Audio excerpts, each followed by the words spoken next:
Well, this is our last session together. Before we go anywhere, I want to thank all of you for your patience and earnestness in turning up to hear 4 seminars from me and giving me a chance to try out some of the ideas in the book that I'm trying to put together. I appreciate your comments and criticisms.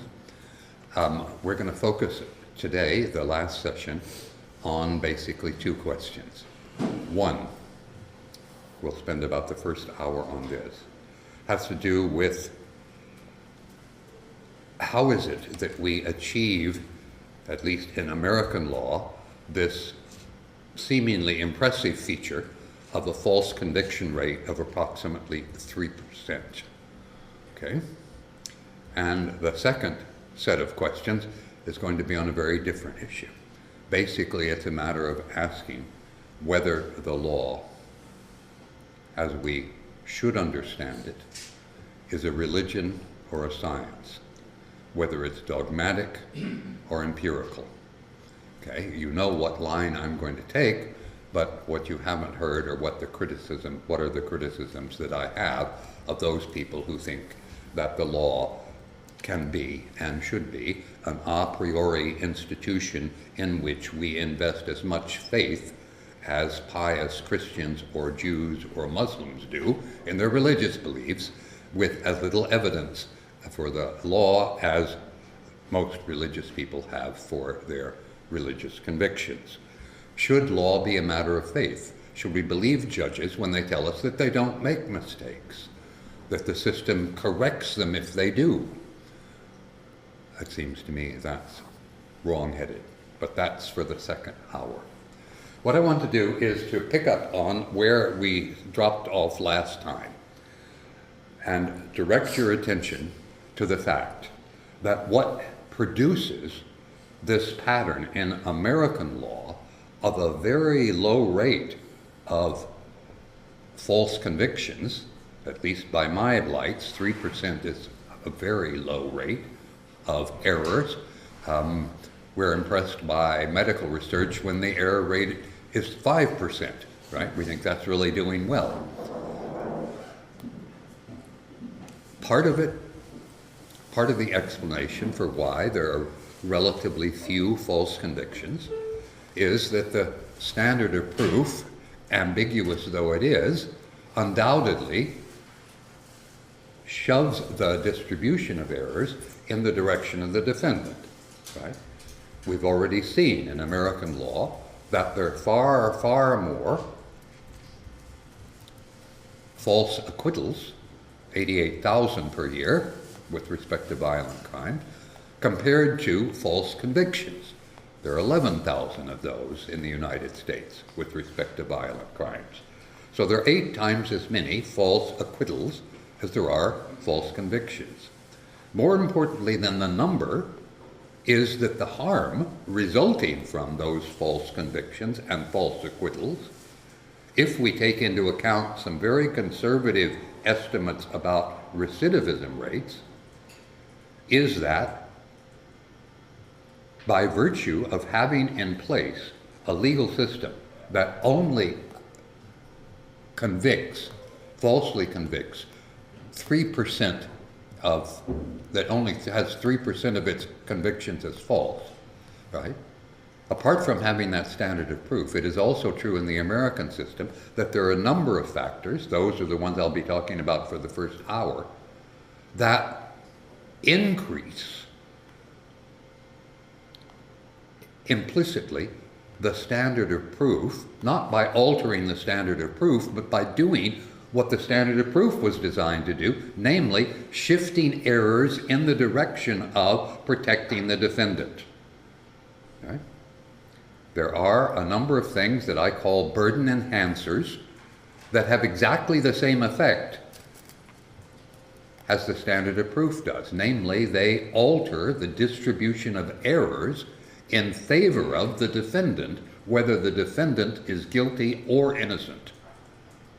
And they create a situation in which, in fact, the false conviction rate turns out to be vastly lower than what we'd expect it to be if the only thing shaping it were the standard of proof. What you have in American law is a whole lot of other rules of procedure which give probative advantages to the defendant, which make the task of the prosecutor to establish the guilt of a defendant much harder than it would be if the rules in question were party neutral and epistemically respectable.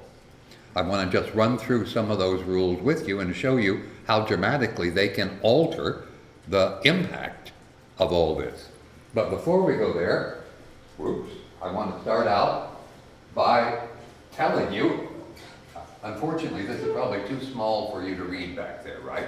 So I will run you quickly through it. If you know a way to blow it up, that would be great, Carmen. What I do here is to look at the ratio of truly guilty to truly innocent defendants, okay? And I look at the correlation between that, thank you, and the false conviction rate. If the false conviction rate is 1%, that would be even more impressive than it actually is. Now we think it's 3% in the United States. But if it were 1%, then in the region immediately below the standard of proof, let's suppose the standard of proof is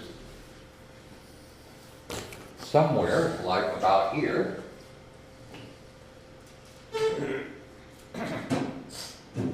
Right? If the false conviction rate is only 1%, right?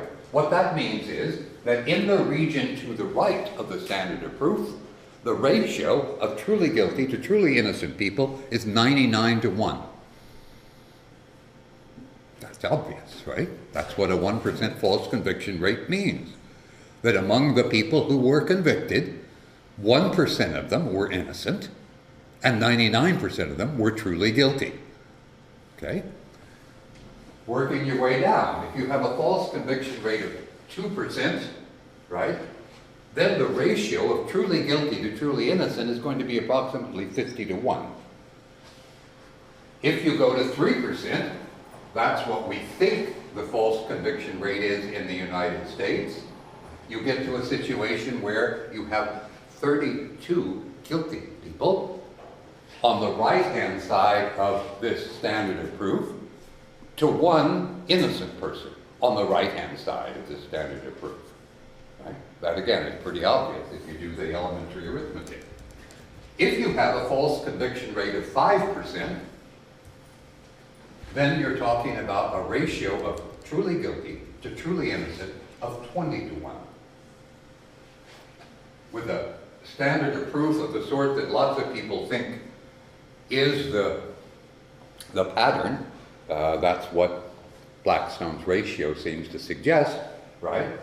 Then what we would expect is that the ratio of guilty to innocent, just to the left of this line that defines the difference between the people who are convicted and the people who are acquitted, you're going to have 10 guilty people for every 1 innocent person. Moving down further, if you have a false conviction rate of 20%, you're dealing with a 5 to 1 ratio on the immediate left-hand side of the dividing line between those who were convicted and those who were acquitted. If you go with the 25% false conviction rate, you've got 4 guilty people, truly guilty people, for every 1 truly innocent person. And finally, though you could carry this on, I won't here, if you have a 33% false conviction rate, then the ratio of guilty to innocent is going to be 2 to 1. Now, so what?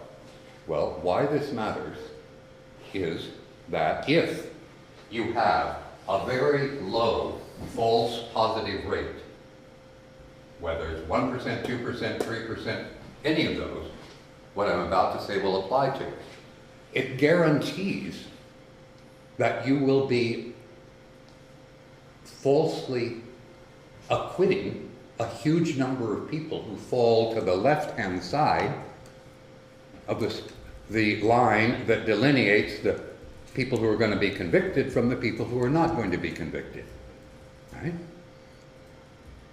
It means in particular, if you've got a situation as in the US where there's a 3% false conviction rate, that means that over in this region, you're going to have a ratio of roughly 25 to 30 truly guilty people for every truly innocent one. Now, if we're to the left of the standard of proof, that means we're acquitting all of those folks. That's what it means to be to the left of the standard of proof. That means you're acquitting 25 guilty people falsely for every innocent person that you acquit truly. Right? That's something that should worry us unless we think that false convictions are 25 times or more worse than false acquittals. Right? There are very few people who believe that. The same kind of argument can get made all the way down.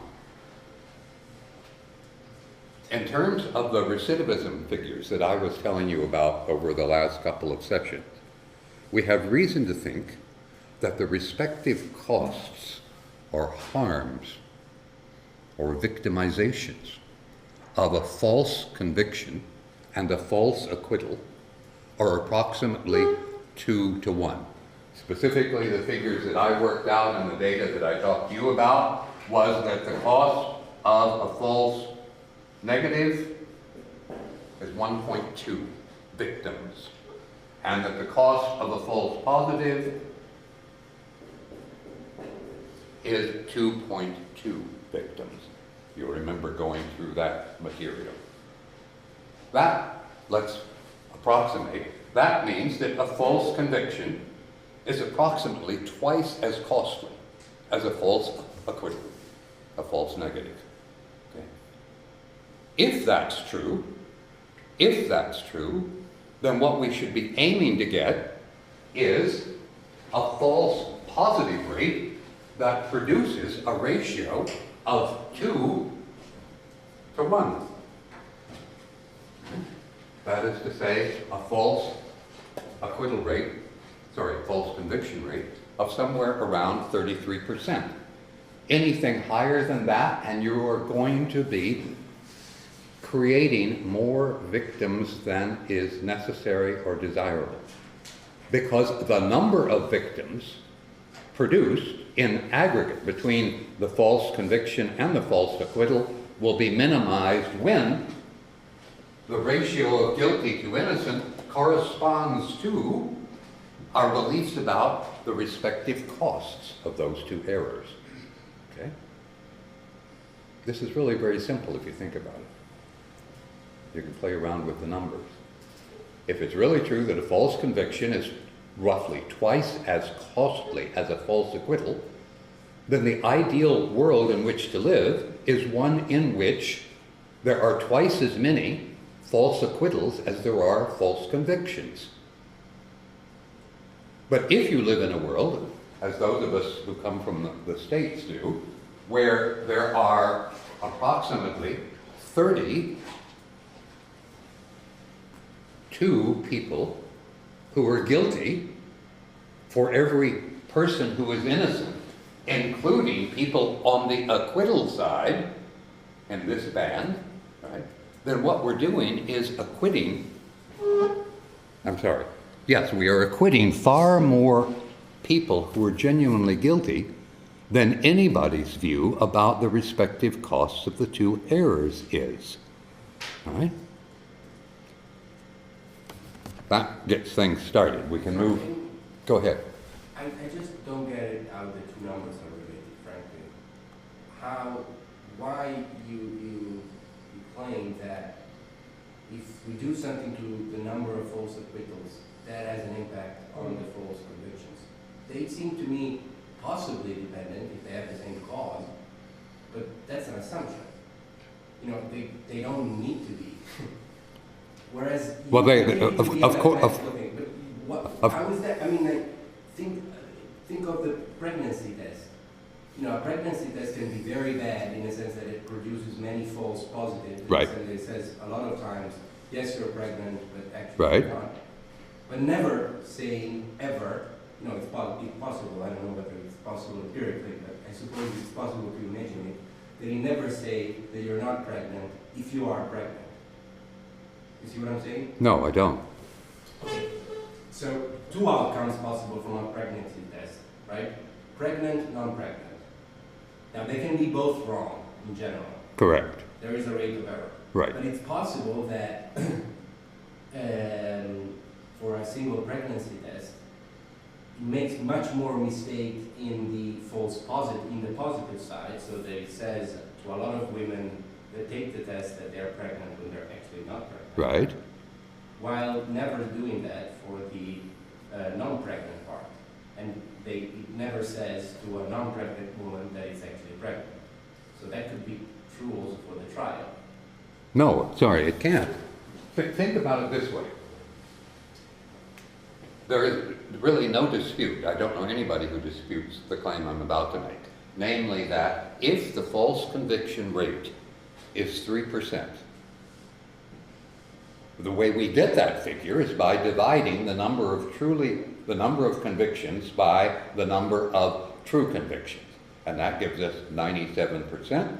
And if that's the true conviction rate, then the false conviction rate has got to be 3%, right? You okay with that? Now, unless you believe that the distribution of guilt behaves in a very bizarre way, namely that the guilt, that the proportion of defendants who is guilty falls off like this as soon as you pass this threshold point, that is what we're calling the standard of proof, right? But that's not the way distributions like this work. This distribution is going to go approximately like this, right? And we've got lots of evidence that that's the way, in fact, the distribution goes. Now, if the distribution is a gradual decline from a 99 to 1 ratio of truly guilty to truly innocent, at this point, and at this point, it's at a 97 to 3, that is a 32 to 1 point, right? If you come down a little further, below the existing cutoff line, you're going to find that the proportion of guilty to innocent is still going to be, although slowly dropping, very high. Something on the order of 25 to 1, right? Because, as I said, unless the shape of this curve is like the following,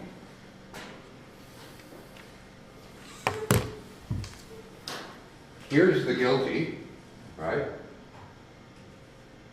And then as soon as we get to the point where the threshold comes, we imagine that the guilt goes down like that. That would be a very, very bizarre distribution, right? What we expect is that the ratio of truly guilty to truly innocent people is going to slowly decline with time as we move further and further, as we move this line further and further this way. So that we start out, as that table indicates, if you only have a 1% false conviction rate, then you've got 99 guilty people to 1 innocent person. Right? That's what a 1% false conviction rate means. Right? If you move to a 3% false conviction rate, which is something like what we think the US has, right? Then you've got 32 truly guilty people for every 1 truly innocent people. You come down to, let's suppose we move it as far down as here. Suppose there's a false conviction rate of 10%. Okay? What that means is that at least in the band of people who have been convicted, there are approximately 10 guilty people, or better, 9.1 guilty people, persons, for every one innocent person. Okay? But that's still a very high ratio given the respective costs or harms of these two unfortunate outcomes of a false positive or a false negative. Right? And that keeps going down. There is some point, we don't know where it is, but the most natural point for it to occur is at 50%, right? There will come a point where the ratio will no longer be 100 to 1, will no longer be 32 to 1, will in fact be 1 to 1. And our expectation, given our understanding of probability, is that that point would occur when there are an equal number of truly innocent and truly guilty people who meet that standard. Okay? So what you've got then, what you've got to draw is a curve that goes from a 1-to-1 ratio when the, as it were, the cutoff point between guilt and innocence is as low as 50+%, up to what it is going to be when the cutoff point is something like 1% and we have a 99-to-1 ratio of the truly guilty to the truly innocent. Now, couched in those terms, what do you see as the analogy with the pregnancy test situation?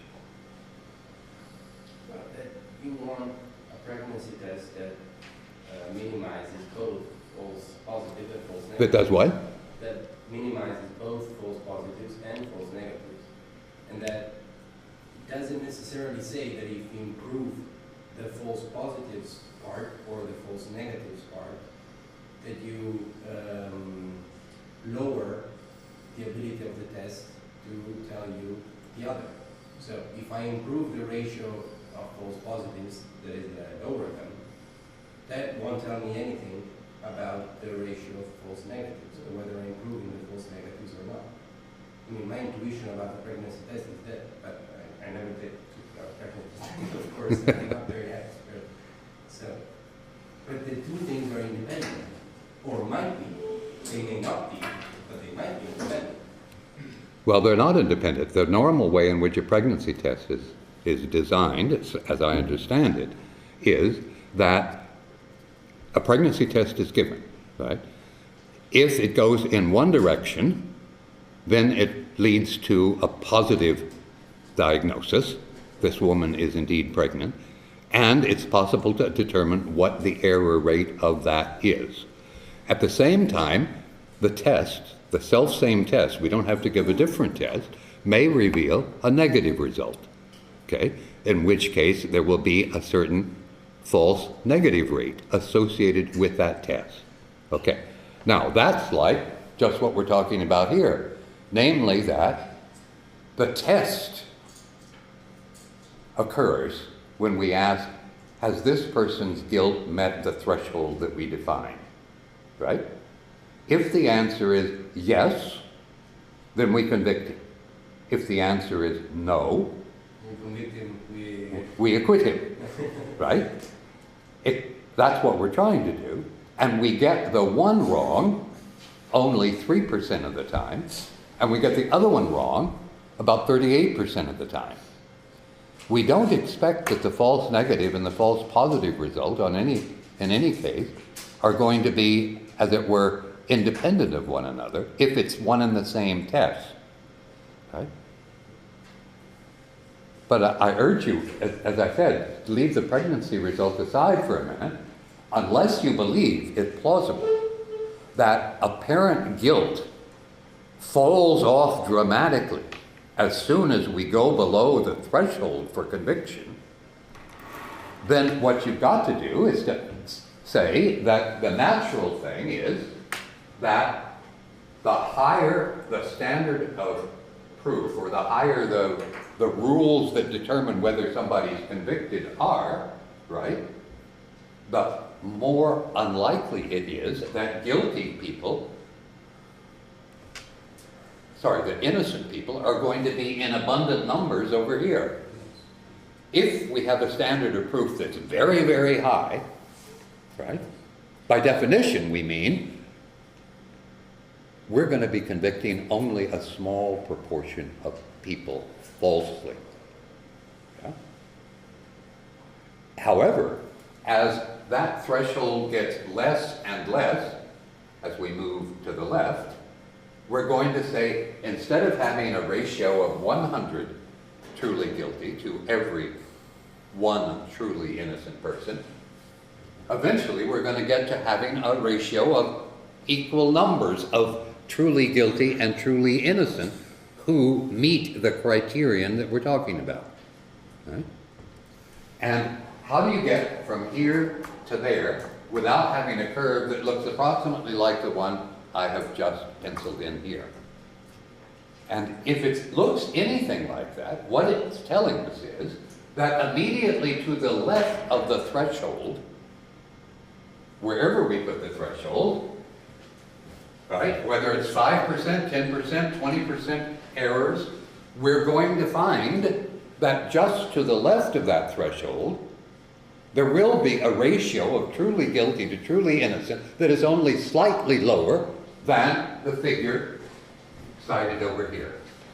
If you have a 10% error, a false positive rate, right, then that means that in that group of people who have been convicted, you have approximately 9, little more than 9.1 for every one truly innocent person, okay? But now look to the left of the standard of proof from there. All right, now we're over here at 90%. Right? That means that everybody on this side, in this immediate region here, the ratio of truly guilty to truly innocent people is going to be very close to 10 to 1. And it should be close to 10 to 1. We would find 10 to 1 acceptable only if we believed that represented the respective costs of those two outcomes. But if we think the respective costs of the two outcomes is something on the order of 2 or 3 to 1, false conviction cost compared to false acquittal cost, then what we've got to do is to say, goodness, even if we have a standard of proof that has a 10% false positive rate, it's still true that to the left of that, if we suddenly decide that's where we're drawing the line, everybody below that line is going to be acquitted, then we're going to be acquitting approximately 9 truly guilty people, right, for every one truly innocent one. Let's mull it over and see what you think about it. What I meant chiefly to focus on in this first hour, however, was not the standard of proof per se, but rather the other things that come into play that drive up the task of the prosecutor in any trial, what I call burden enhancers. These are procedural rules, just as, I mean, the standard of proof is a procedural rule, right? But there are many other procedural rules. And instead of being party neutral, as between the two parties in the trial, the rules I'm going to be directing your attention to give varying degrees of advantage from small to enormous to the defendant in a criminal trial. Any rule that is burden enhancing, namely that makes it harder for the prosecutor to prove his case than it would be if that rule were party neutral, has exactly the same effect as raising the standard of proof has. Namely, it causes more convictions.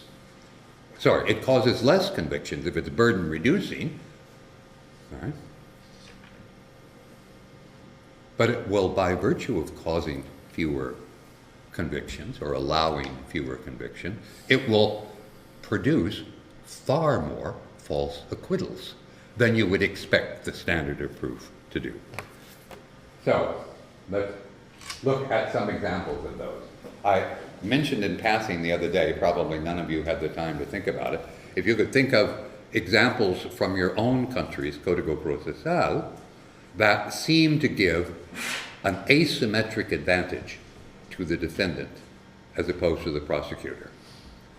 If you've thought of those, let's bring them forth in the next few minutes.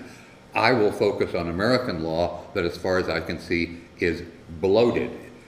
I've not encountered any legal system in the world that offers as many advantages, probatory advantages to the defendant as the American system does. So, this is my characterization. A burden-enhancing rule is a rule that either excludes relevant inculpatory evidence or allows the defendant to control elements of the trial without allowing the prosecutor to do the same, or that precludes the prosecutor from exercising privileges granted explicitly to the defendant. These are all probatory advantages for the defendant, probatory disadvantages for the prosecutor. And here are some of them. Oh, just one other general point.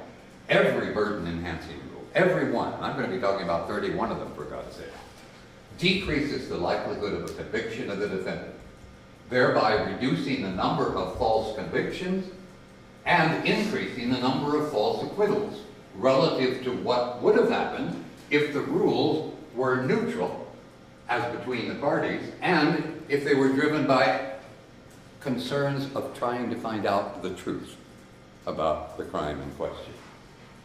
So, here we go with some rules.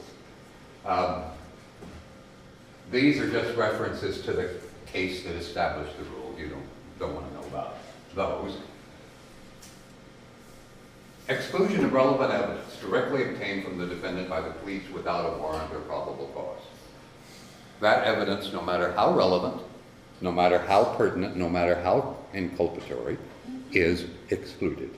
Right? If you can show that the police broke into your house and seized your property without a warrant from a judge, then no matter how powerful that evidence, even if the police, when they break into your house, find a corpse in your basement, right? They can't present that corpse in evidence against you, even though it was in your house and so forth and so on, because the law says that one of the functions of the courts is to police the police, as they put it. Namely, that the courts have a responsibility to make sure that in a trial, the only evidence that the police present is evidence that they legally obtained. Okay? Now, I don't want to say that this is a bad rule, though I have my doubts in part about whether it should apply in all cases. I think the Germans are very wise in saying there are some exceptions that can be made for this rule, but that leaving those exceptions aside, the rule is a good one. The point I want to stress, however, is this. If we put into place a rule like this one, on the grounds that, well, it's a right of the defendant not to have his privacy rights violated, and therefore we've got to have this rule, I can accept that. Okay? But what I won't do is accept the idea that once we put this rule into place, we are making it harder for the prosecution to make its case than it otherwise would be if the trial was governed entirely by questions of acquiring the truth, finding out the truth about a crime. Because there's no reason on earth to believe that illegally seized evidence is not epistemically relevant. Right? Another example, there is a doctrine that you may have heard of called the poison fruit doctrine, which goes a little further than that. What the poison fruit doctrine says is that if the police enter your house without a warrant, and they discover maybe that you have a list of names on your desk, and they look at that list of names and go off then and interview those people, and those people testify that yes, you committed the crime in question, right? Those people found on that list name, as names on that list, cannot be interviewed by the police, and the evidence of such an interview can't be entered at trial because that was an indirect result of an illegal act by the police. Again, I'm not fundamentally opposed to the poison fruit doctrine.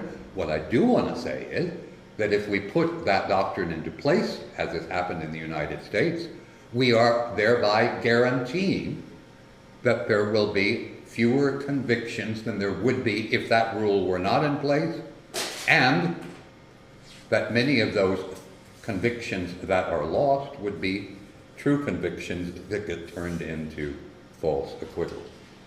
But no, these are Sorry? These are asymmetric rules. Is it a what rule? These are asymmetric rules or symmetric? Well, it's an exclusionary rule. I have a different category for asymmetric rules. It is asymmetric in the following sense. If a defendant manages somehow or other to seize illegal evidence, he can introduce it, and the fact that it was illegally seized will not be a grounds for excluding it. So in that sense, it's asymmetric. But the main thing about it is not that it's asymmetric, but that it excludes genuinely relevant evidence. Evidence that is an indicator of guilt, but that the prosecutor is told, no, you can't present this. Yeah, that's the point I just made. While the prosecutor cannot introduce evidence that's illegally seized from the defendant can introduce evidence that he or his agents have illegally obtained. Another rule that strikes a lot of non-Americans as a very strange rule is the next one. Namely that in the vast majority of cases that go to trial, the defendants, as I've already mentioned to you, are serial felons. That is to say, they've already been convicted of prior crimes. Okay?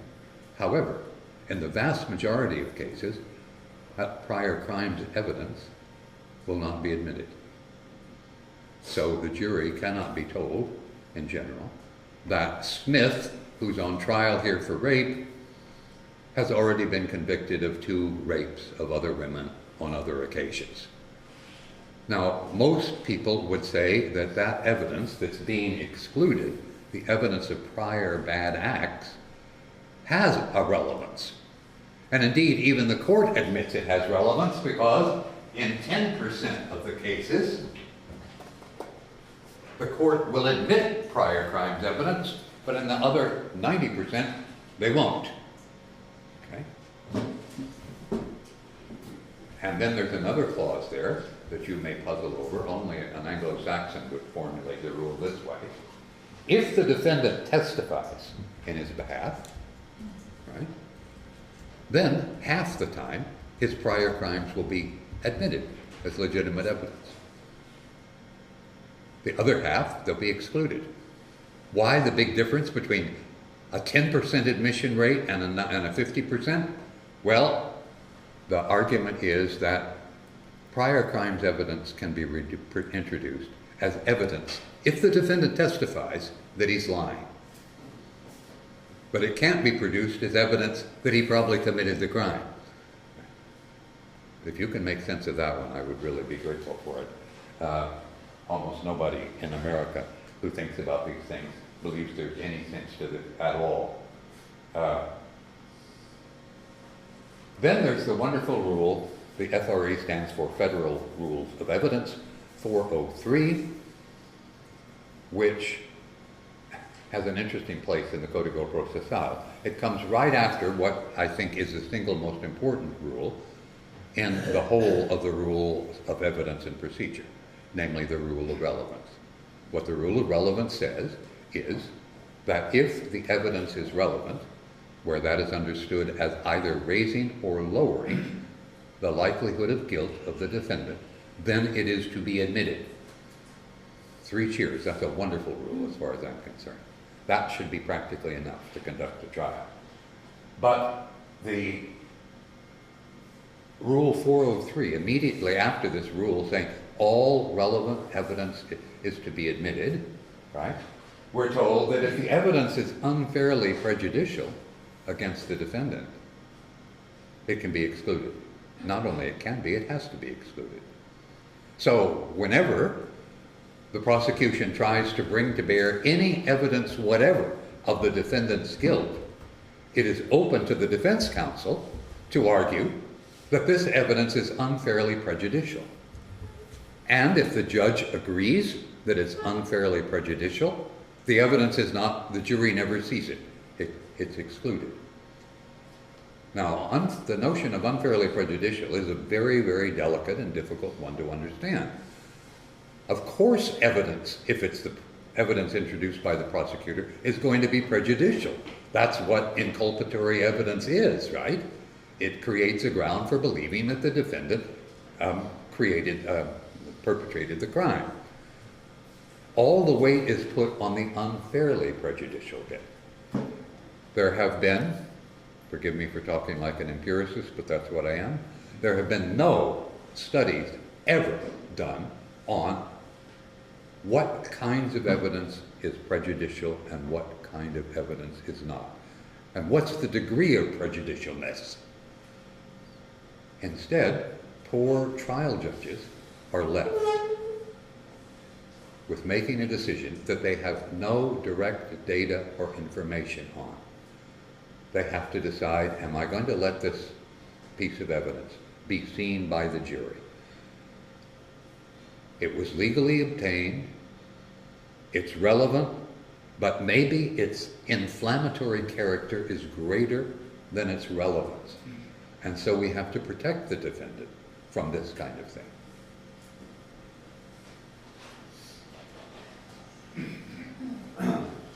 You all know about the Anglo-Saxon hang-up on hearsay evidence, right? Anglo-Saxon courts are very, very nervous about admitting hearsay evidence, even when prima facie the hearsay evidence is genuinely relevant. What's interesting here is, and this is an example, Jordy, of the asymmetric character, is that hearsay evidence is much more likely to be admitted when submitted by the defense, by the defendant, than it is when submitted by the prosecutor. Okay? You asked me why. There's nothing in the codigo that explains why. But if you look at simply the relative frequency, how often is hearsay evidence admitted when offered by the defendant, and how often is it admitted when proffered by the prosecutor, you find that there's a ratio of about 2 to 1. It's twice as likely to be admitted, hearsay evidence, if the defendant proposes it than it is if the prosecutor proposes it. Then you move from Rule 403 to 404, 405, 406. These are all attempts at trying to clarify what relevance means, and they generally end up undermining the meaning of relevant. What this rule that I'm talking about does is to say that the defendant has exclusive control over whether any character evidence about him will be admitted at trial.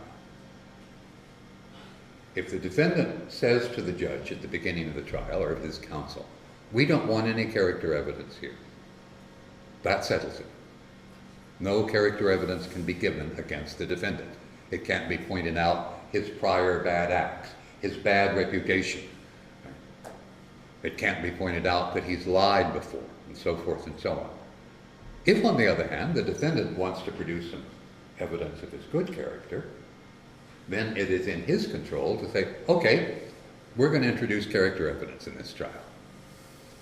Right? So what you have, very typically, is all those defendants with a pretty good history. You know, they don't have prior convictions, they don't have a bad reputation in their community as exploiters or robbers or anything else. Those defendants are dying to admit character evidence and to call character witnesses who will come in and say, you know, yes, I've just known this guy for 20 years and he's a, completely honest, trustworthy kind of person. But if, on the other hand, the defendant fears that the prosecution might be able to find some character witnesses, salute, who will say, who will say that this person is known as a bad character, right? The defendant can shut them up. by simply saying there will be no character evidence at all. You can see why I say of rules like this one, right, that what they will do is to reduce the frequency of convictions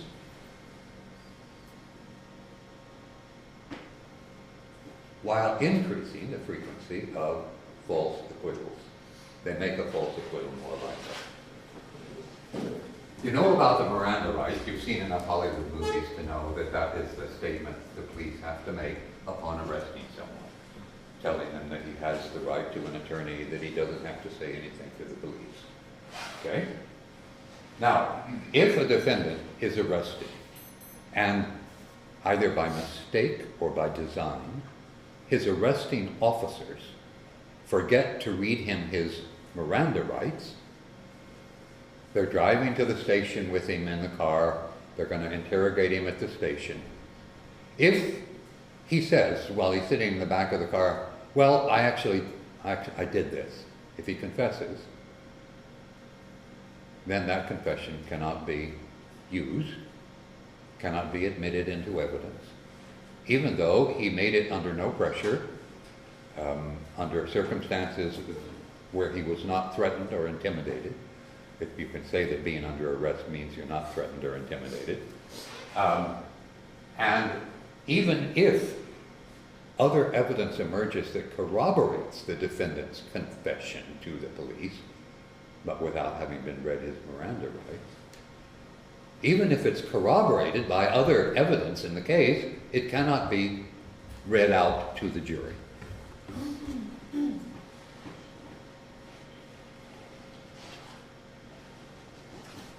There's a well-known rule called the Doyle Rule that was put in place in 1972. Suppose that the defendant is read his Miranda rights and he says, okay, I'm not going to say anything to you. I'll just sit here and you ask me what questions you want and I will ignore them completely. Or suppose he says, I won't answer any of your questions until you give me a lawyer here who's sitting by my side and telling me what I should do. If the defendant, even once he has a lawyer, refuses to answer any of the questions asked by the detectives, the interrogators, right? The Doyle Rule says that the jury can never be informed of the lack of cooperation on the part of the defendant. That is just to be kept under the table, because it's thought if the jury is told that he refused to answer any of the questions that the police posed, right? The jury might say, well, sounds like he had something to hide. Right? Why would you not answer these questions? But the jury cannot be told that by the police, even if it's true. Then, and this is the kind of case that you will probably recognize in your own Códigos Procesales, the defendant has a group of people who are called privileged witnesses. These privileged witnesses can give testimony or may not give testimony. They include social workers, priests, doctors, lawyers, psychiatrists, and there's another group, perhaps of 3 or 4 professional kinds of persons who are privileged witnesses. But the nature of the privilege in American law is quite different from what it is in most countries. In many countries, the privilege belongs to the witness, right? So suppose it's a priest who's called in to testify about some confession that one of his people made. The priest has the right, in most countries, not to testify. Okay? In the United States, he does not. The person who controls the privileged witness is the defendant, even if the priest wants to testify, or the psychiatrist, or the doctor, or the social worker, right? The only person in this group that the defendant does not control is his spouse. The spousal privilege belongs to the spouse, as it's put in the law. But if you're not the spouse of the defendant, you may have your volume turned to 0 immediately when the defendant announces that you cannot be called to testify. And more interesting than that, there is another related rule to this, which says that under no circumstances can the jury ever be informed that the defendant has exercised his right to silence his priest, his doctor, his social worker, whatever it is. Now, you might think that that was relevant evidence, right? That seems to indicate that the defendant, that these people know something that the defendant doesn't want the jury to hear. But no, the exercise of that privilege always takes place outside the courtroom itself. And the decision is made as to whether privileged witnesses will or won't be allowed. But the decision, except in the case of the wife or the husband, lies entirely in the hands of the defendant.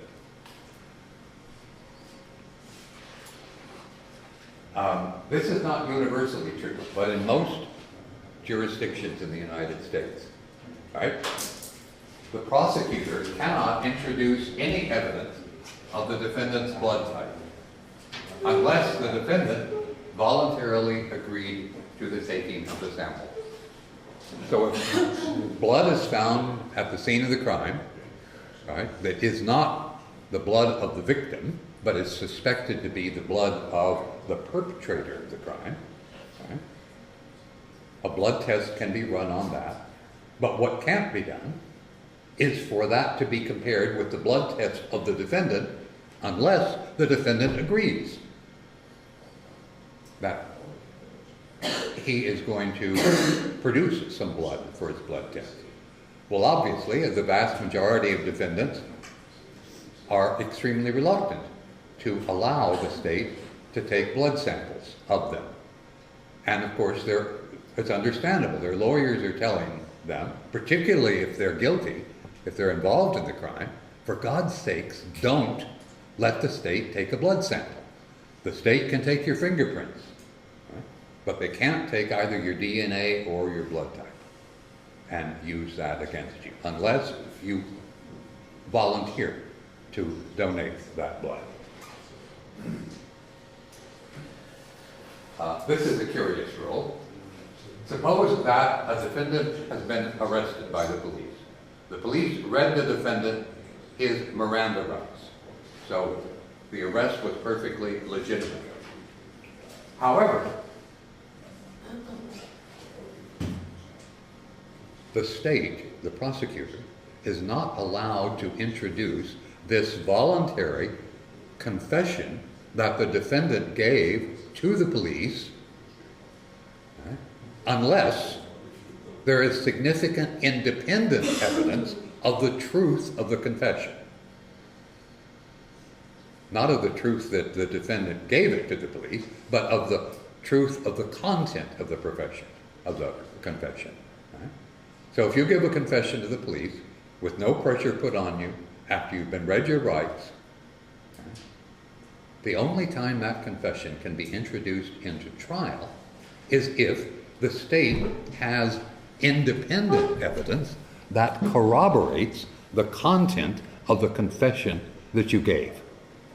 Again, making it much harder for the prosecutor to convict than he otherwise would be able to do. Yes? Just to see if I'm following you right. These are all examples of procedural rules. Yeah. Which you say get the process asymmetric in terms of proving the fact which is attributed to a certain person as a matter of a crime.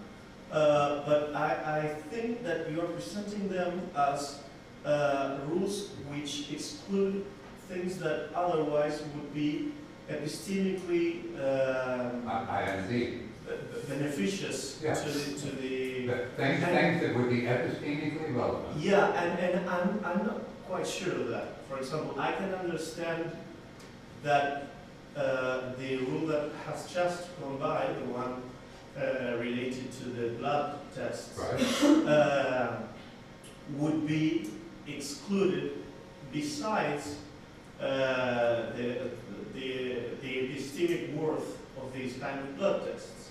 But I think that the explanation of why all the other things contemplated by the previous rules you mentioned are excluded precisely for epistemic reasons, not for moral reasons or whatever. Let's work our way back, and you can tell me the epistemic story you would tell about this. For example, the blood type. Why? Surely it is epistemically relevant. Yeah, and this is the one I'm okay, let's go back. All right, suppose that the defendant refuses to cooperate with the police in their investigations. Yeah. Most American jurors would regard that as relevant to his guilt or innocence and would take it to be a sign, not a proof, but a sign, if he refused to cooperate with the police, that he had something to hide. That is, that he may well be guilty. Yeah, but the question is if does it exactly mean or indicate that the guy has something to hide?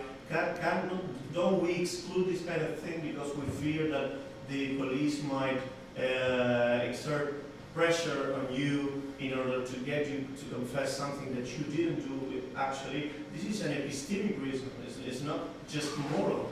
It depends on the circumstances. Remember, this rule applies as much to interrogations that take place when the defendant's attorney is sitting in the room beside the defendant and is telling the defendant which questions, if any, he should answer and which questions he should not. The idea that the attorney can be intimidated into telling the defendant, answer this question, even though it's probably not in your interest to do so, is, I think, highly unpersuasive. And remember now, in America, because of the 45 years that the Miranda right has been in place, it is very standard for interrogations in the police station to take place in the presence of a defendant's counsel, his attorney. Right? For minor crimes, it doesn't happen so often. But I'm told it is very rare, if someone's charged with a serious crime, that he will be interrogated without his attorney, unless he has said, I don't want an attorney. Yeah, but the thing is, there's no reason to think that the sole presence of your attorney next to you in the police station will give you all the confidence you need to act without any feeling of pressure. On the contrary, my attorney won't be helpful enough to make me feel not pressured, because I'm still in the police station and I'm still being interrogated by several policemen. So I do feel pressure, and that's why I don't want to say anything in those circumstances. But what I need to do is look up again closely the numbers that are available about proportion of arrestees for violent crimes who are questioned in the presence and in the absence of their attorneys. Okay, I think the vast bulk of them are questioned in the presence of their attorneys, but I need to look that up. Yeah, but you see my point that the sole presence of my attorney won't be necessarily all I need to get rid of any pressure? Yes, I can see the point. And the further point, this is something that has to do with the way we can reach truth. So yes, I do. But focus on this rule for a second. Where are the grounds for thinking that this rule, excluding significant and potentially relevant evidence as it is not asymmetrically working to the advantage of the defendant? It's patently doing so. Because if the defendant thinks that testimony from his priest or his attorney or anybody else would be in his interest, he can say, yeah, let's subpoena this person, call them in, and we'll cross-examine them. But if the defendant is worried that these folks may reveal something that the defendant does not want to have revealed, because he fears the jury would take that as evidence of guilt, right? That can hardly be regarded as furthering the epistemic ends of a trial. This is just a special protection that is arbitrarily given to the defendant, right? And that will have the result that fewer convictions will be made, more false acquittals will occur than would have occurred if this rule had not been in place. If it had been possible to have these people themselves decide whether they want to testify, or even more strongly than that, a rule that said if these people know something about the crime, they're under an obligation to testify, and if they refuse to testify, they will be held in contempt of court, which would be how non-privileged witnesses were treated. Yeah, I understand, but I'm sorry, I still think that there are legitimate reasons related to that too. For example, I didn't pay my doctor, and my doctor is mad at me because I didn't pay to him, and so I don't want him to say anything because I fear that he might take a vengeance. Then you can say that. No, in this case, you can challenge the credibility of your doctor. That's different from not hearing. Yes. All right. I have a different idea of how I could sustain his argument. Is by saying that, in viewing the rule as symmetrical, in saying that certain of these information, such as those given to the priest or to the lawyer or to the psychiatrist, are in society understood as information that do not and should not exist in the world. They exist only in that relationship. No one in society in general expects those information to be available. But note that the asymmetry remains because The trial just mirrors the common comprehension in general. if the defendant wants those witnesses to testify, he has control. He can say, yes, I think those people should be subpoenaed. But if he's worried that they will undermine his case, then he can turn the volume off and shut them up. I mean, that's surely an asymmetric rule, isn't it? If a doctor testifies or a lawyer testifies, even if his patient or client wants him to testify and answers questions that is under a professional duty, not a legal duty to say, but a duty coming from the professional organization he belongs to, he loses his license, right? Immediately. But there's all the difference. There's no chance of working. I understand that. But there's all the difference. But he can't, hang on just a second. He cannot do that if the defendant says, I want this person to testify. I want my doctor to testify. And if the doctor then comes in and says, no, professional ethics prevent my giving testimony about conversations I had with my patient. But he'd be happy in contempt because otherwise... Yes, he will be held in contempt. Yeah. It doesn't work that way in Europe. Huh? I don't think it works that way in Europe. I don't think it does either. The effect of it is similar. That evidence doesn't enter. You asked us to see the rules of our own countries. Yes. Exclusionary or asymmetry. I see that in Brazil we have the rule about the silence and the possible interpretations of the silence of the defendant. And there is Article 198. The silence of the defendant, it's not a confession, Right. but can be an element of the decision of the judge. So it can be admitted or excluded by the judge, right? Yeah, the Yeah. silence is an element of the decision. Right. Not only the silence, but if you have the silence and, for instance, the exclusion of a testimony of my, I don't know. That's exactly how Anglo-Saxon law used to be. It was always said to jurors, the fact that the defendant is silent in and of itself is no proof of guilt, right?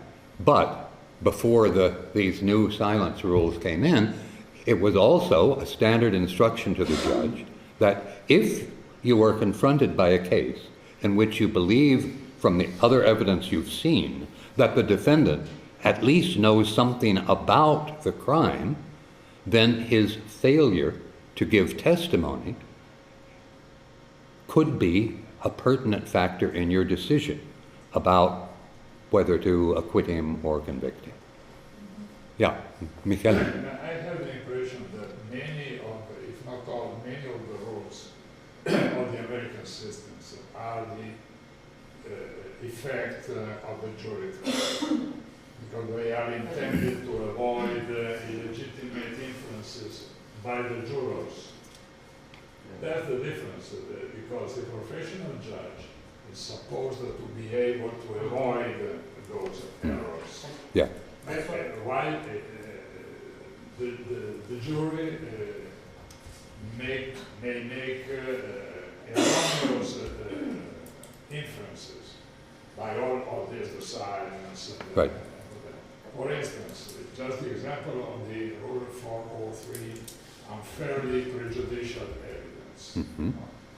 Unfairly prejudicial in the eyes of the juror, not in the Eyes of the judge. That's right. The professional judge sees any kind of evidence, good or bad Right. to see, Right. so to say. And therefore, there is no rule as the 403 in our systems. Right. The assumption is that the judge sees everything.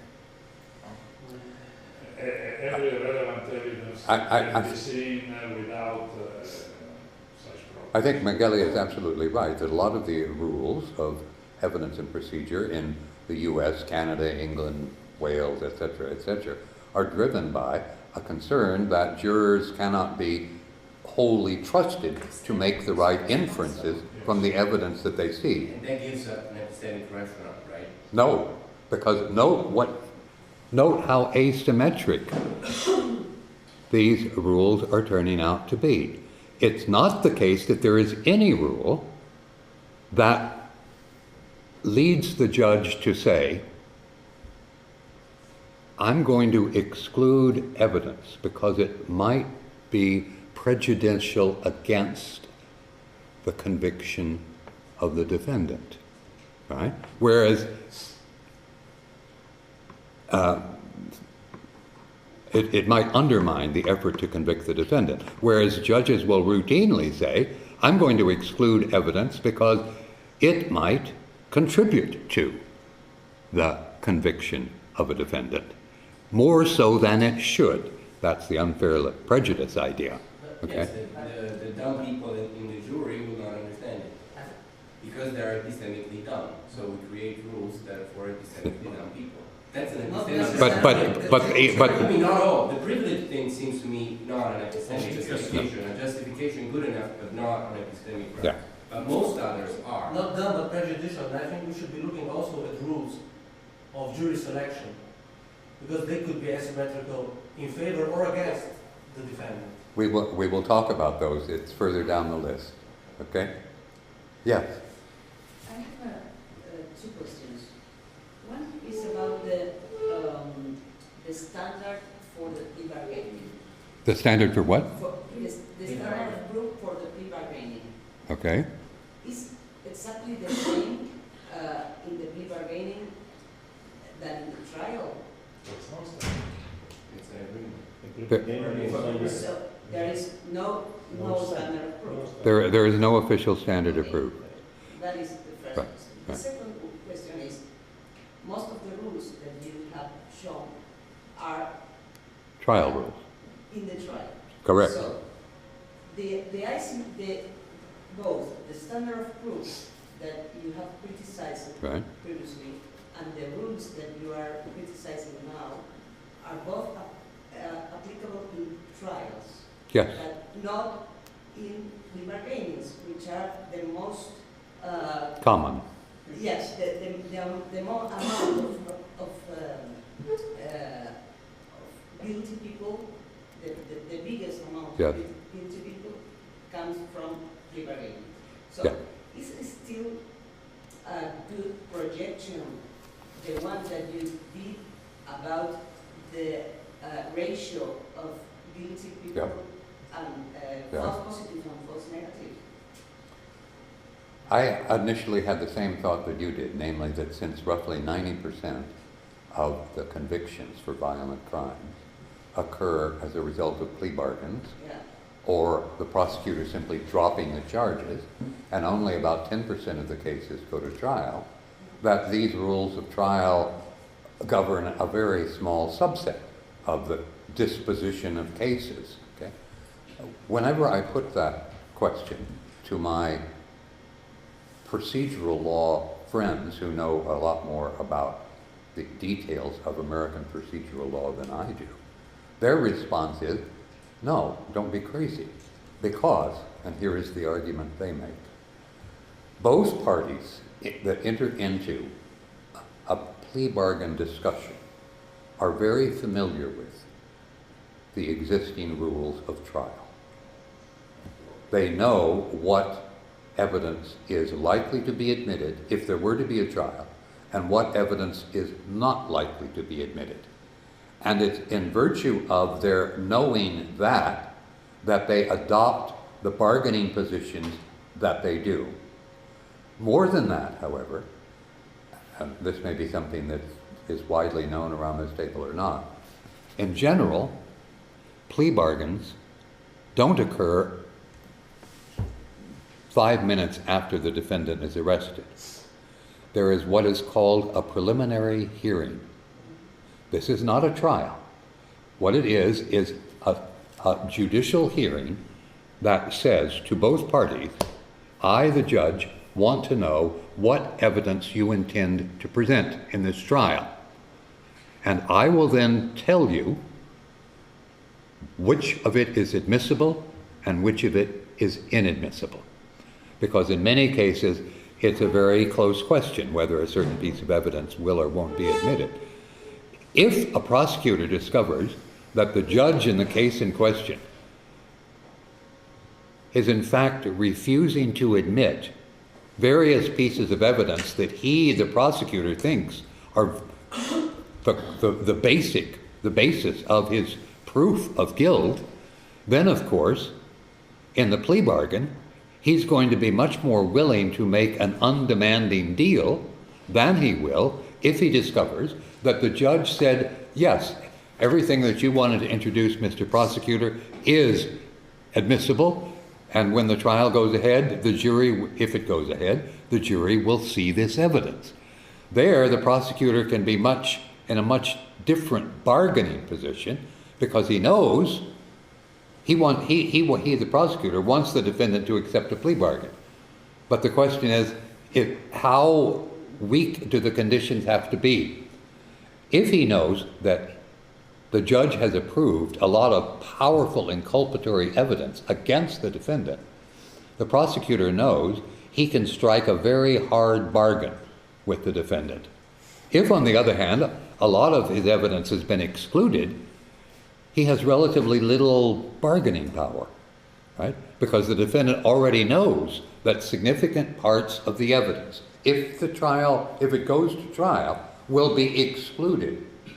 And therefore, the defendant may refuse a plea bargain that he would accept had the judge admitted different bits of evidence. Okay? So there is a very strong symbiotic relation going on between the terms of a plea agreement as understood by the two parties and the prior indication from the trial judge as to what evidence he or she would admit and what evidence they would reject. Right? So both parties entering the plea bargain have quite a lot of information about what the trial would look like. They know who would be called as a witness. They know what kind of expert testimony would be sought. They know what kind of physical evidence would be introduced if there were to be a trial. And that puts them in a pretty good position to guess, if I go to trial, am I likely to be convicted or am I likely to be acquitted, given the evidence that the judge has decided is admissible? Okay?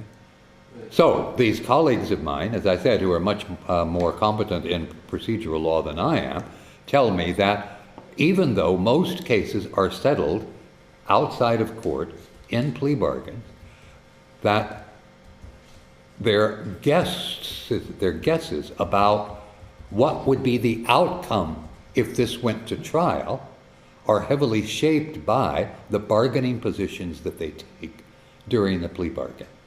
And those positions, in turn, depend on what they've learned from the judge about what pieces of evidence he would admit and what pieces of evidence he would reject.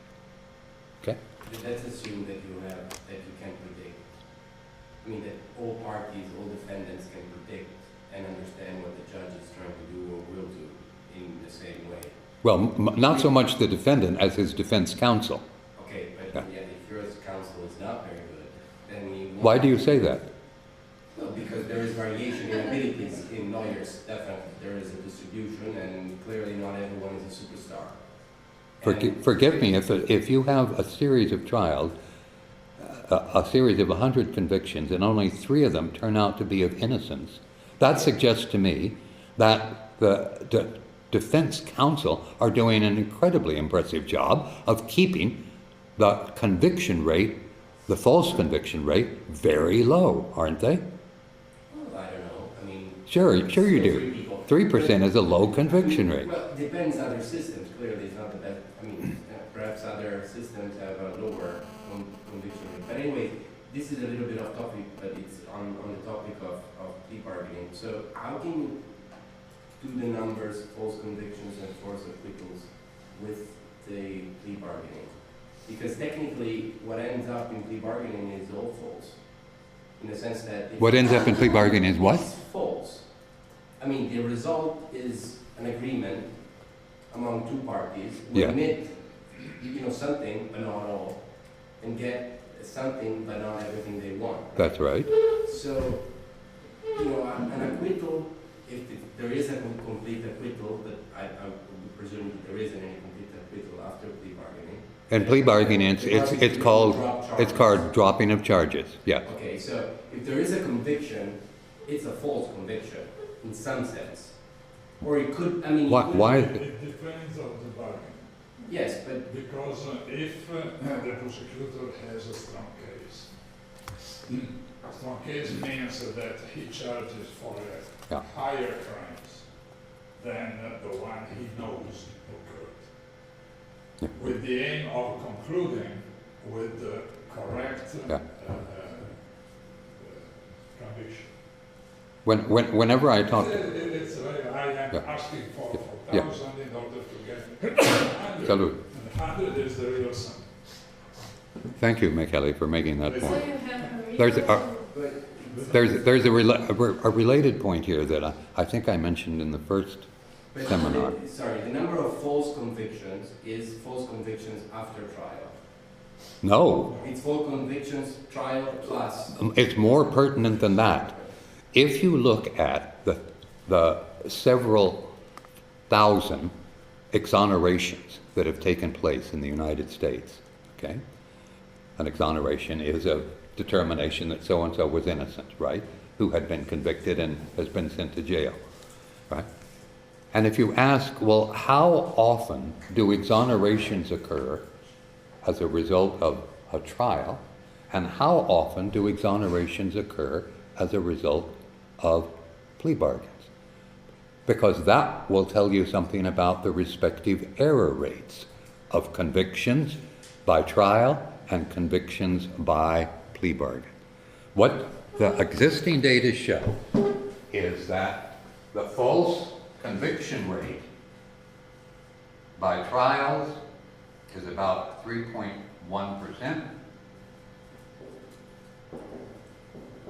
and the false conviction rate in plea bargains, where somebody confesses to the crime, he signs a document, he goes off to jail, but with a lighter sentence than he would have probably if he were convicted by a jury. What the existing data suggests is that the plea bargain false confession rate is 1.2%. Every time I mention this figure to my European friends, they find it mind-numbingly unacceptable because of the fairly deep conviction that plea bargains can't be as good at truth-seeking as jury trials are, right? But, I mean, the numbers pretty impressively speak for themselves.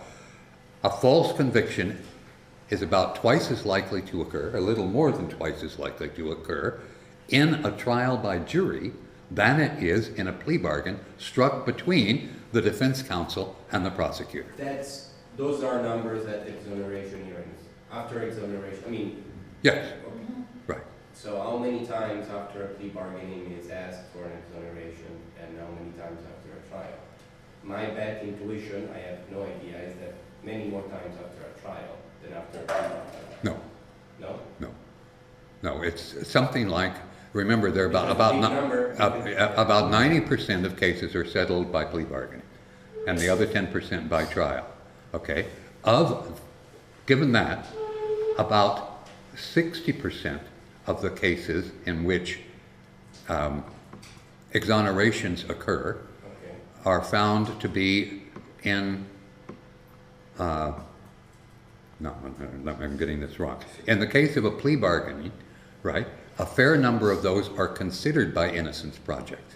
If you're the director of an Innocence Project at any American university, you make it explicitly clear that people who want to request an exoneration can do so whether they're in jail because they confessed or whether they're in jail because they didn't confess but were convicted at trial. Yes. Okay?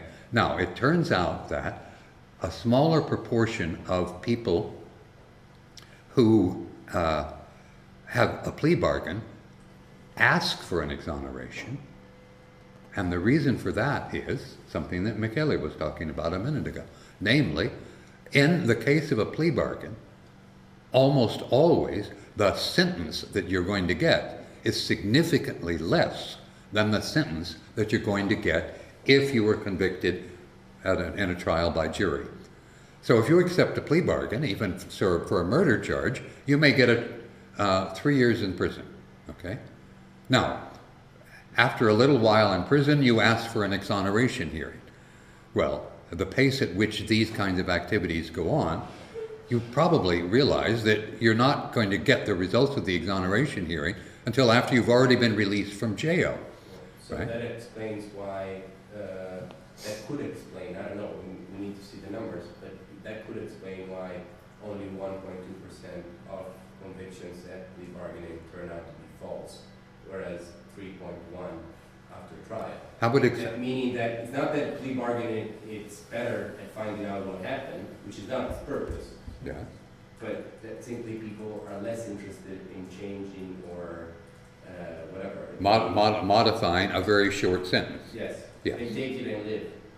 Right, but no, what that tells you is that of those people who accept a plea bargain and get a sentence that is long enough that it warrants having an exoneration hearing, right? Those are the people who will go to the local Innocence Project and say, here's the exculpatory evidence that I think I have, please look at it, see if you can persuade a court that I didn't commit the crime after all, right? And what you would need to do, that I haven't done, I think, to fairly address your concern, is carefully track the age, how many years the average person is in prison before he requests an exoneration hearing. If that number is significantly larger than the average number given to somebody who confesses in a plea deal, then of course we would expect there to be a higher proportion of exonerations in the one case than in the other. Yeah, that would be a good strategy. But given how crazy That American, would change also the idea of whether there are enough or whether there are too many false acquittals and false convictions. yeah, Because it would suggest that there is an whole area which is not really under the light of your research, in which there might be a lot of mistakes in both directions that would be impacted by some of your proposals. And then we don't really know where the direction will go. yeah. There is a paper that I want to recommend to you. I've mentioned it briefly before. It is the single best study of false conviction. It's written by Michael Reisinger, and what he does, it's a very, very neat, well-done study. I mentioned this briefly already. What he saw as the window of opportunity, and he's right, is that beginning in the early 1990s, DNA evidence became available and pertinent. So he said, what I want to do is to take this DNA technology that we've got and go back and look at all the cases in which DNA evidence could have been used in New York State in the 1980s and see how many of these people were innocent, okay? Now, what Reisinger did was to look both at people who received, he was focusing on the crime of murder-rape. So these are people who receive very long sentences, whether they're plea bargains or whether they're jury trials. If you're accused simultaneously of murder and rape in America, you don't get out of jail free after a couple of years. You're put in for a long time. What Reisinger did was to look at all the people who, in New York and New Jersey, had been convicted of murder-rape in cases where samples of the appropriate bodily fluids were still available, and he used the new DNA technology to run samples, DNA samples, on everyone who was convicted of that crime and was serving time in jail, whether they were convicted of that crime by a trial or by a plea bargain. Now, what he discovered was that in 3.8% of the people who went to trial, there was a false conviction, meaning there was not a match between their DNA and the DNA found on the scene of the crime. Whereas, he found, there was a 1.3% chance of a false conviction when he looked at the DNA of people who had confessed and had been sent to prison via a plea bargain.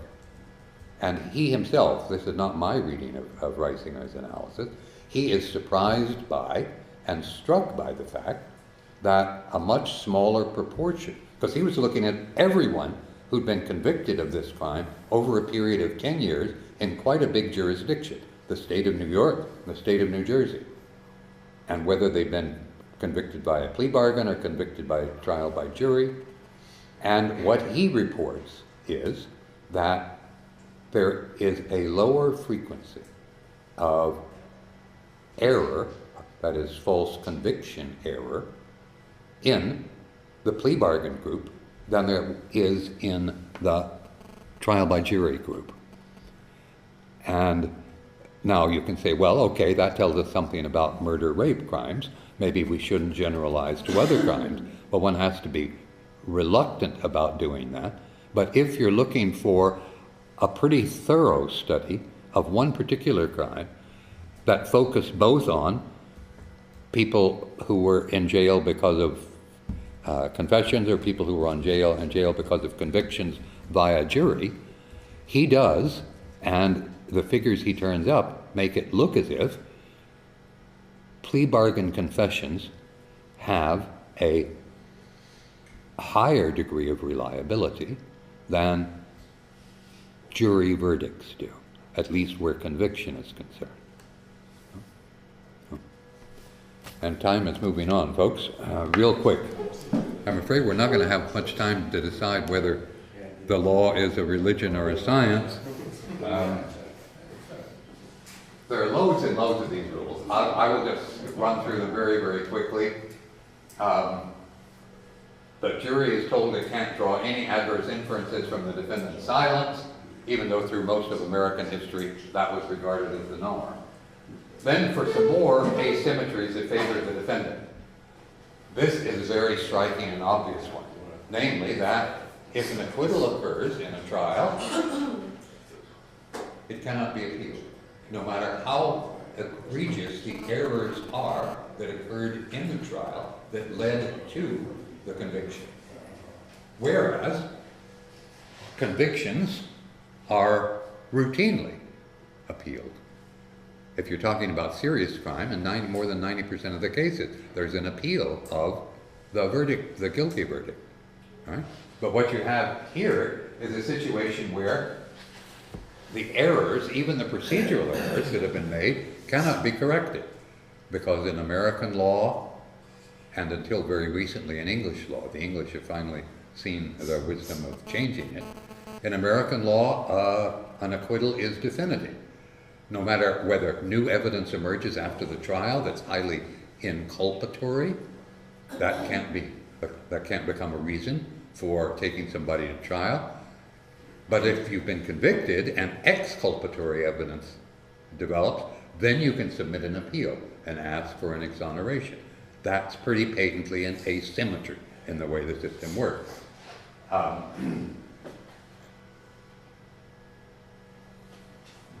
The defendant in American trials, as you may know if you've ever watched Hollywood movies about legal proceedings, the defendant has the right, if he wishes to exercise it, to postpone his own testimony until the very end of the trial. That is, after he has heard all the evidence against him and all the witnesses who were testifying against him. Now, prosecutors, not surprisingly, are very unhappy about this rule because they say, look, every other witness in a trial, right, is excluded from the courtroom because the feeling is that if they hear the testimony of their fellow witnesses, they may change the testimony they give. But in the case of the defendant, not only does he get to hear all this testimony before he opens his mouth, but at the last minute, he can decide either, okay, I'm going to testify, or no, I'm going to exercise my right to silence.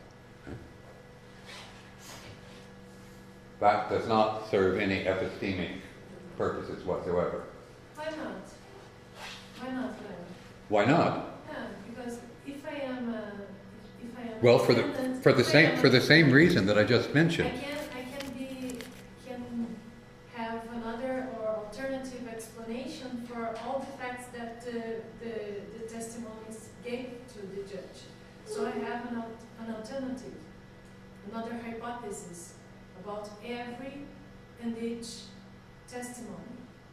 So it's okay that I am talking later than the other guy. You could be called later. You could be called back to the stand, right? The traditional pattern in American law, and I dare say in much European law, is that the defendant is among the first people to testify in a trial. Right? In German law, for instance, it's my understanding that the defendant is typically questioned by the judge, essentially as soon as the indictment has been read, which is at the beginning of the trial. Okay?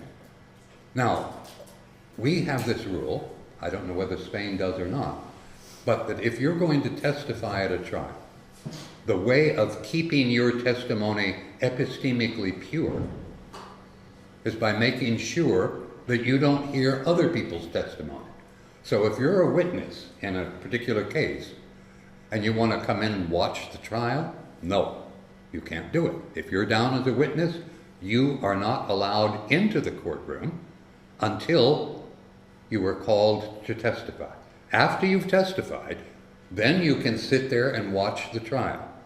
But before that, even if you're the trial victim, if you're going to testify and you're the trial victim, right, you have to testify before you've heard anything that any of the other witnesses have said, or if you testify later, right, you have to have been out of the courtroom. Even though you're the victim of the crime, you can't have watched how the trial proceeded, and therefore victims are almost always called as first witnesses because they want to be able to see as much of the trial as they can.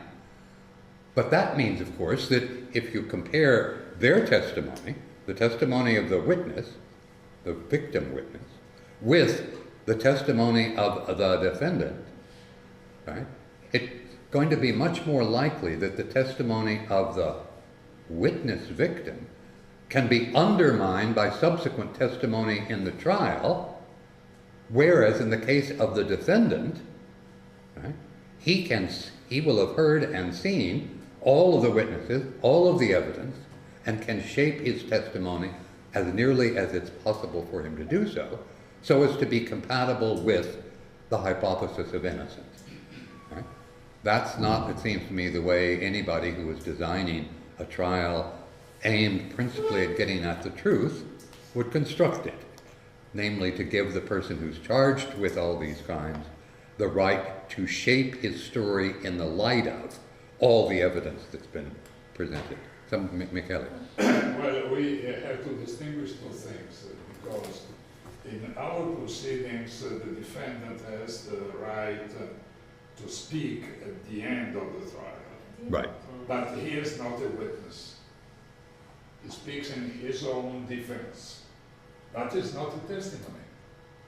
That's different, because being a testimony, well, it means that it may be used, your statements, as an evidence. Yeah. If you speak in your defense, you may say, no, I am innocent because I was. Well, but this is as the lawyer speaking in defense. It's not a piece of evidence. You can't be cross-examined then. No. That's Of course, interesting. it's a declaration, free. Dichiarazione spontanea. Dichiarazione spontanea. Yes, you have the right as a defendant to speak as at the end of the trial, but this is not evidence. Okay, This is the difference. that's interesting. Sì. It's like a lawyer, Yes, speaking in a lawyer defense. speaking in defense. As a lawyer, like a Right. lawyer speaking. But until now, in Spain, until now, none of the rules that you mentioned exist in criminal procedural law in Spain. I'm not the least bit surprised. None of the rules. None of them. None of them. Until now. We've already talked briefly about this one, that the defendant can use character evidence to challenge prosecution witnesses, but if he doesn't want evidence of his own character brought out, as I said, he can say, no, character issues about me are verboten. They can't be admitted at all.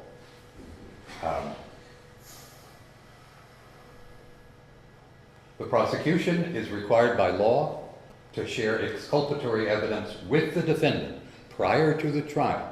So if the prosecution uncovers some witness who identifies someone other than the defendant as the perpetrator, the prosecution has to tell the defense who this witness was and what they said. I'll take your question in just a second.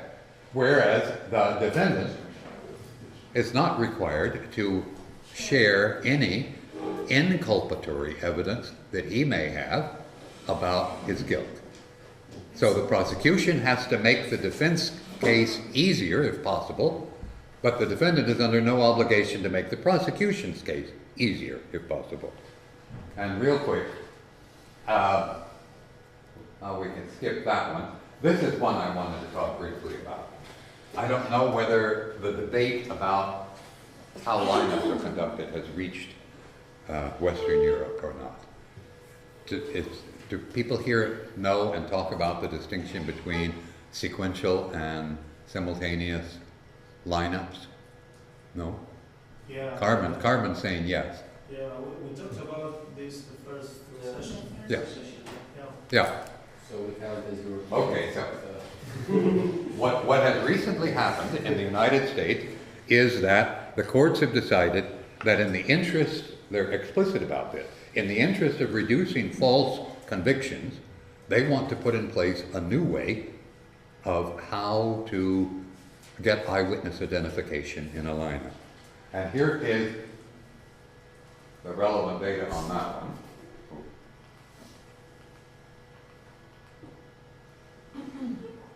Oops, got to the end of that one. Need to go to the other.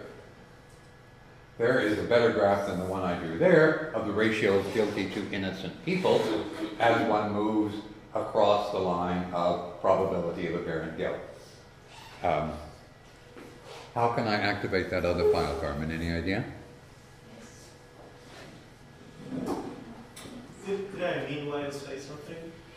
Which is related to this, and I still think that most of the rules that you mentioned are strictly epistemically justified, and I think like there's a general reason to explain it, which is we are not when I'm standing before a judge or a jury on trial accused of the commission of certain fact, the whole process is not about finding what happened in that case and what was my relation to that case.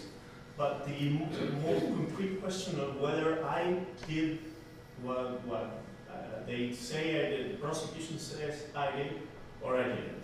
Right. So I am in an asymmetrical position in epistemic terms. I am the one who knows the best whether I did it or not. Indeed, so you are. My position is epistemically asymmetrical to begin with. So all these kind of rules, of course, that might allow me the possibility of avoiding my own responsibility by means of avoiding the influence of certain specific evidence that could prove the fact that I committed that thing which I am accused of.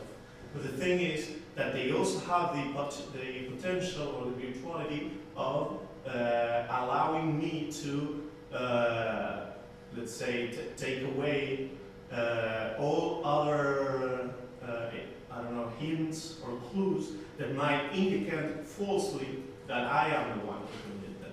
So I am epistemically privileged, and that's why there are rules like these, which recognize, in a way, this epistemic asymmetry.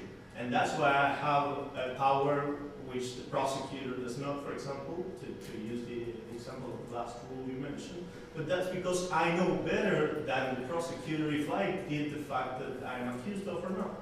Yeah, but what I don't see that cuts in a epistemic eye. You, let's suppose, know with a high degree of probability whether you committed crime X, okay? Nobody disputes that. Perhaps the only other person who really knows that is the victim. Yep. He or she may be just as sure about whether you committed it or not as you are. So we've got two people who have kind of special access to the question of whether you committed the crime you've been charged with. They have much more epistemic claim, in a way, than almost anybody else who may be involved in the trial.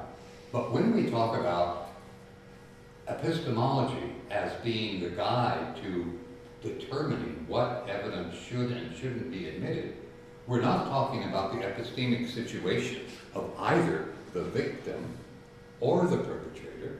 We're talking about the epistemic situation of the jury, right? What we would like is for the jury to make a judgment as unbiased as possible and as informed by as much of the relevant evidence as we can find to put in front of them. Right? Yeah. And both sides, the defendant will offer what he thinks is relevant evidence of his innocence, the state will offer what it thinks is relevant evidence of his guilt, and the jury is then there in the position of having to make, they're the trier of fact. They have to decide which party has a more plausible story, and is the story sufficiently plausible, if it's the prosecution's, to satisfy this demand of proof beyond a reasonable doubt. But if you, what I've been trying to do is to describe a series of blockages that create a situation where there's good reason to believe that the typical American jury, because of these rules of trial, is put in a position where its verdict, whether an acquittal or a conviction, is likely to be less well informed than it would be if they had access to as much relevant evidence as the two parties, the prosecutor and the defense, could collect and present. Yeah, but I don't think that what I say is opposing to that, because we are trying to, like, figuring out the epistemic stance of the judge or the jury, but that means that we are trying to enhance the possibility of them to reach to the truth. Yeah, well, that means giving them as much evidence as we've got. Yeah, It doesn't mean excluding a lot of relevant evidence. yeah, and excluding relevant evidence and giving relevant evidence is related to what can be produced of the situations of the parts involved. So if I am the defendant and I know better than anyone else whether I did what they say I did or I didn't, then it's rational, epistemically speaking, that I have a special kind of rule allowing me to do certain things that other testimonies cannot do, or other witnesses cannot do, or whatever. That's, This is a reason you are interested in of course, and that's the reason why, one would say there's potentially epistemically relevant material that we're getting lost here. But the thing is that the exact other face of the coin, to say it in a way, is that the defendant might know that he didn't do what he's accused of, but that all hints, all clues indicate that he did. But the thing is, with these kind of rules, we recognize that he has this epistemic privilege, because he knows better than no one else that he didn't do it. And that's why he is allowed to exclude certain things, because those things falsely tend to him But the as procedure is not just for the defendant, it's for the trial of, for the juror for the lawyer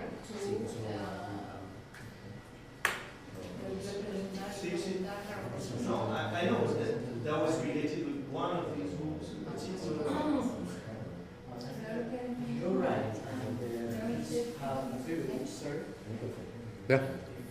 If you are right, we can say that we want the true order.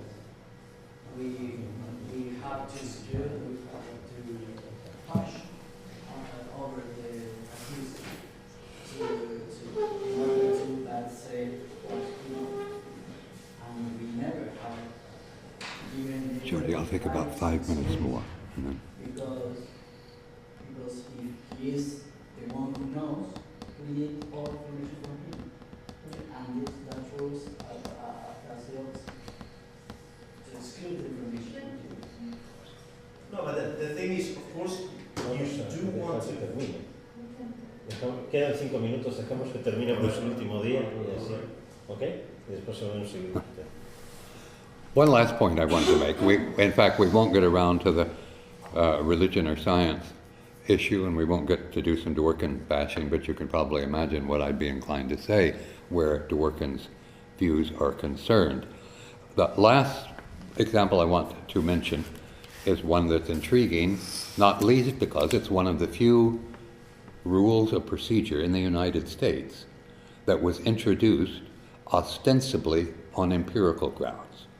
Namely, it was thought that there was strong empirical evidence that one way of running a lineup, an eyewitness lineup, was better than another.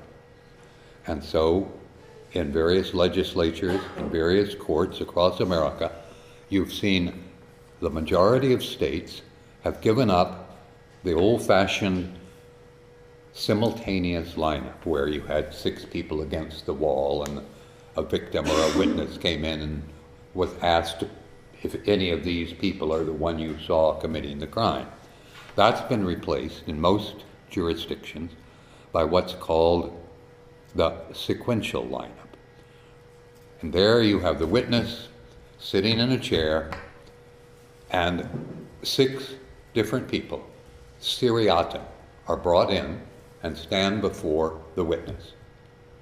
And after each one leaves, the police investigator asks the witness, is that the person you saw commit the crime? And the witness obviously can either say yes, no, or I'm not sure, I can't tell, right? Now, psychologists, social psychologists in particular, accumulated a huge amount of data about the relative error proneness of these 2 forms of eyewitness testimony. They wanted to find out how often in a sequential lineup do people get it right, how often do they get it wrong, and compare that with what happened in the other kind of lineup. Here's the data. You probably can't read it where you are. What we have here is the correct ID rate. Now what happens in the experiments that were done here is that in one set of lineups, there was a person who had been identified, had been seen previously by a witness. This is not a real witness, this is a mock witness, right? This is studies in psychology departments, basically, where you have people pretending to be a witness, a perpetrator, and so forth and so on. What you had in the case of a lineup were two kinds of instructions that they tested. One sort of instruction was called the unbiased lineup. And the unbiased lineup, the policeman or the detective conducting the lineup gives no indication to the witness as to whether they think the guilty person is there. Right? In a biased lineup, you might have the police saying, we believe that the perpetrator is one of the 5 people here. Could you tell us which one you think it is? Right? The one obviously is much more biased than the other one, which just says, we don't know whether any of these people did it, but we'd like you to look at them and tell us whether you identify somebody. That's the difference between a biased case and an unbiased case. They did another set of experiments on the lineup presentation. This is the sequential lineup. This is the simultaneous, the traditional lineup. Okay? Now, what did they find? What's reported here in the data is this. In this table, we have the number of times that the true perpetrator was picked out by the eyewitness. Okay? The true perpetrator was there, and he was picked out by the eyewitness in a sequential lineup 43% of the time. And in a simultaneous lineup, that's the old-fashioned kind, 54% of the time. Okay? So you might say to yourself, well, that looks like maybe the older way is better because, right, you're picking them out about 10%, you're picking them out correctly about 10% more often than when you use this new simultaneous or sequential lineup. Okay? At that point, the people from the Innocence Projects emerged on the scene. And they said, now wait a minute. We agree with you that the picking out of the perpetrator in a simultaneous lineup is more effective than picking them out in a sequential lineup. But we, in the Innocence Project, believe that the sequential lineup is the one that must be used. Why? Well, you can see that from the second column. What's recorded here in the second column is what's called the false ID rate. In the case of a false ID rate, you have a group of 5 or 6 people, maybe all at once or one after another, and the true perpetrator is not there, okay? But nonetheless, the witness identifies falsely one of the people that is presented in the lineup as the perpetrator, okay? That's what the false ID rate means.